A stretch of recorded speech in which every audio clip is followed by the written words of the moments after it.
Sehari 1 liter saja saya boleh minum. Steven, you ada dengar ke tak dengar?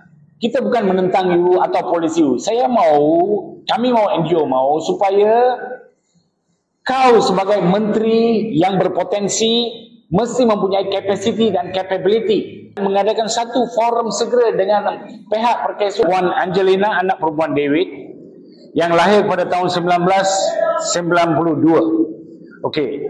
Beliau telah bekerja di sebuah hospital swasta dari tahun 2019 hingga 2023. Okey.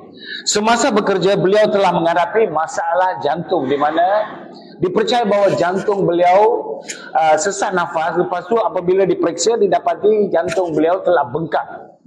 Dan beberapa kali telah beliau susah nafas, habisnya beliau pengsan, tidak sedar diri, dimasukkan dalam hospital yang beliau bekerja, satu hospital swasta di Bagan, di Butterworth lah.